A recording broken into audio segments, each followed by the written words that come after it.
Assalamualaikum warahmatullahi wabarakatuh. Halo semuanya, perkenalkan nama saya Dinda Epilia Permatasari, absen 7 dari kelas 12 MIPA 6. Pada kesempatan kali ini kita akan belajar bersama tentang sumber energi. Sebelumnya, apakah kalian tahu apa itu energi? Kita menggunakan energi itu untuk melakukan usaha. Misalnya, mobil dapat melaju di jalan karena mobil memiliki energi kimia yang dikandung dalam bahan bakar bensin. Jika bensin tersebut habis, maka mobil kehabisan energi dan tidak akan mampu lagi melakukan usaha untuk menggerakkan mobil. Pokok bahasan kita kali ini yang pertama ialah sumber energi berdasarkan kelestariannya, yang kedua manfaat energi dan dampaknya bagi lingkungan, yang ketiga ide gagasan penghematan energi, yang keempat energi alternatif, yang kelima pelestarian dan peduli terhadap lingkungan. Poin pertama, sumber energi berdasarkan kelestariannya. Berdasarkan kelestariannya, energi dibagi menjadi dua, yaitu energi tak terbarukan dan energi terbarukan. Energi tak terbarukan yaitu energi yang berasal dari sumber daya alam yang terbatas sehingga ia dapat habis. Sedangkan energi terbarukan yaitu energi yang berasal dari sumber-sumber energi yang dapat diperbarui lagi dalam waktu lebih singkat. Energi tak terbarukan meliputi batu bara, minyak bumi, gas alam, dan nuklir. Energi terbarukan meliputi panas bumi, matahari, angin, air, lautan, dan biomasa. Energi tak terbarukan. Yang pertama ialah batu bara. Batu bara adalah padatan yang terbentuk dari endapan dan pembusukan tumbuhan selama berjuta-juta tahun. Karena prosesnya yang lama, penggunaan sangat cepat, dan pembuatannya pun juga sangat lama, sehingga batu bara ini dikategorikan sebagai energi tak terbarukan. Kandungan yang terdapat pada batu bara yaitu karbon, hidrogen, dan oksigen. Sedangkan unsur yang lainnya yaitu sulfur dan nitrogen. Semakin banyak kandungan karbon pada batu bara, semakin besar pula energi yang akan dilepaskan saat batu bara dibakar. Selanjutnya adalah minyak bumi dan gas alam. Minyak bumi merupakan cairan kental berwarna gelap yang terbentuk dari endapan fosil berupa tumbuhan laut dan plankton yang tertimbun selama berjuta-juta tahun. Sedangkan gas alam adalah gas yang dihasilkan dari proses penguraian jasad renik atau mikroorganisme selama berjuta-juta tahun juga. Minyak bumi atau minyak alam jika digunakan secara langsung seperti aslinya hanya akan sedikit manfaatnya. Hal ini karena minyak bumi tersebut mengandung senyawa hidrokarbon yang bercampur. Agar manfaatnya pun menjadi besar, maka bahan-bahan bakar yang berguna dan produk-produk lain harus kita pisahkan dari minyak mentah dengan cara pemurnian. Pemurnian ini kita sebut sebagai proses distilasi. Proses distilasi yaitu proses pemurnian yang menggunakan fakta bahwa zat-zat yang berbeda, titik didihnya pasti akan berbeda pula, sehingga akan menguap dan mengembun pada suhu yang berbeda. Fungsinya yaitu untuk memisahkan minyak bumi berdasarkan karakteristiknya dan titik didihnya. Yang ketiga ialah nuklir. Nuklir yaitu energi yang dihasilkan dari reaksi antar partikel di dalam inti atom. Reaksi nuklir terdiri dari reaksi fisi atau pembelahan inti dan reaksi fusi atau penggabungan inti. Reaksi ini dapat menghasilkan energi yang sangat besar. Energi terbarukan. Yang pertama ialah energi panas bumi.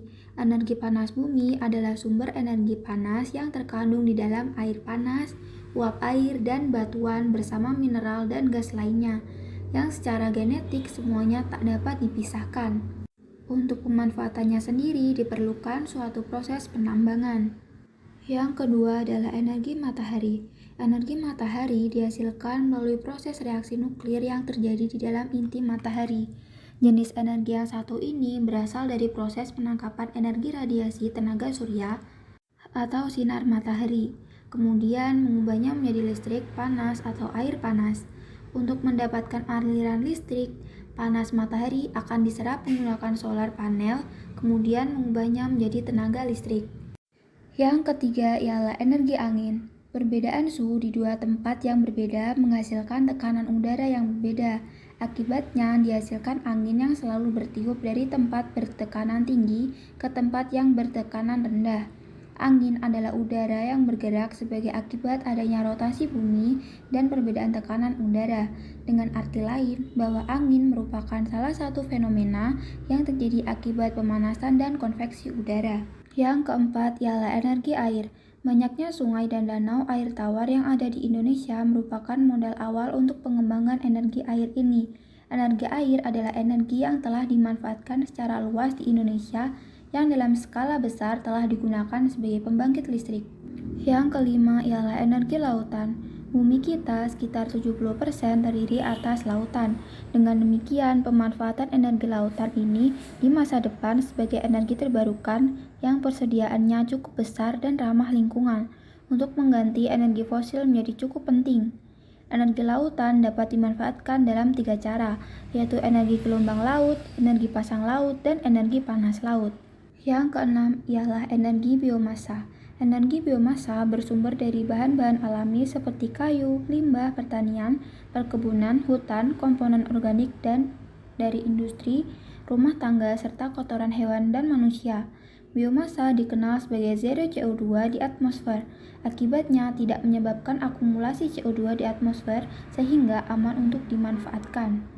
Poin yang kedua yaitu manfaat energi dan dampaknya bagi lingkungan. Batu bara. Batu bara umumnya digunakan untuk PLTU atau pembangkit listrik tenaga uap sebagai stem coal. Yang kedua digunakan untuk industri semen, salah satunya yaitu pada proses kalinasi. Yang ketiga untuk pembuatan kokas pada industri baja. Dampak penggunaan batu bara. Yang pertama, sulfur dioksida yang biasanya dihasilkan oleh PLTU dapat menimbulkan polusi lingkungan. Selain itu, batu bara yang diolah menjadi bahan bakar biasanya didapatkan dari tanah yang subur, sehingga hal ini menyebabkan tanah yang dipergunakan dalam bidang pertambangan tersebut nantinya tidak akan bisa lagi dimanfaatkan dalam bidang pertanian. Yang kedua ialah pemanfaatan minyak bumi dan gas. Minyak bumi dapat dimanfaatkan sebagai gas atau yang sering kita gunakan untuk memasak. Dapat digunakan pula sebagai bahan bakar kendaraan bermotor, yaitu sebagai bensin, digunakan sebagai kerosin, digunakan sebagai bahan bakar diesel atau solar, sebagai oli mesin untuk pelumas, sebagai aspal. Adapun dampak penggunaan dari minyak bumi dan gas, yang pertama kerusakan pada biota dan bioma laut. Yang kedua terjadinya pemanasan global yang nantinya juga akan mempengaruhi lapisan ozon. Energi nuklir. Pada U235 digunakan sebagai PLTN. Energi nuklir yang besar dapat membantu bidang pertanian melalui rekayasa dan mutasi genetik pada tumbuhan. Yang ketiga, pada bidang kesehatan dapat dimanfaatkan sebagai radioisotop. Dampak dari paparan radiasi nuklir. Jika tubuh manusia terkena paparan radiasi nuklir yang besar, maka dalam waktu singkat tubuh manusia akan mengalami sindrom radiasi akut atau keracunan radiasi yang dapat berakibat fatal bagi manusia. Energi panas bumi. Energi panas bumi dimanfaatkan untuk menghasilkan energi listrik pada PLTP atau pembangkit listrik tenaga panas bumi. Energi matahari. Energi matahari dimanfaatkan sebagai panel surya untuk menjemur pakaian dan untuk membangkitkan listrik pada PLTS atau pembangkit listrik tenaga surya. Energi angin. Energi angin dimanfaatkan untuk menghasilkan listrik pada pembangkit listrik tenaga angin. Yang kedua, untuk memutar kincir angin yang dimanfaatkan untuk menggiling gandum dan memompa air. Energi air. Energi air dimanfaatkan untuk menghasilkan listrik pada PLTA atau pembangkit listrik tenaga air. Selain itu juga dimanfaatkan untuk memutar turbin. Energi laut. Yang pertama dimanfaatkan sebagai energi gelombang laut, yaitu mengakumulasi energi gelombang laut untuk memutar turbin generator. Yang kedua sebagai energi pasang surut, yaitu untuk mengonversi energi kinetik pasang surut menjadi energi listrik. Yang ketiga sebagai energi panas laut, yaitu memanfaatkan perbedaan suhu antara suhu permukaan laut dan suhu pada kedalaman tertentu. Energi biomasa. Energi biomasa dijadikan sebagai bioetanol untuk pengganti bensin. Selain itu, energi biomasa juga dapat dikonversi menjadi bahan bakar gas yaitu biogas. Poin yang ketiga yaitu penghematan energi. Mengapa sih kita harus menghemat energi? Energi yang kita gunakan dalam kehidupan sehari-hari sangatlah terbatas. Maka dari itu diperlukan suatu upaya untuk menghemat energi. Lalu, bagaimana caranya? Yang pertama, mematikan televisi apabila sudah tidak ditonton. Yang kedua, menggunakan transportasi umum. Yang ketiga, menggunakan air secukupnya. Yang keempat, mematikan lampu apabila sudah tidak dipakai. Yang kelima, mencabut kabel dari saklar apabila sudah tidak digunakan. Yang keenam, memasang atap transparan di rumah untuk mendapatkan pencahayaan alami dari matahari. Poin yang keempat yaitu energi alternatif. Energi alternatif adalah energi yang digunakan untuk menggantikan bahan bakar fosil.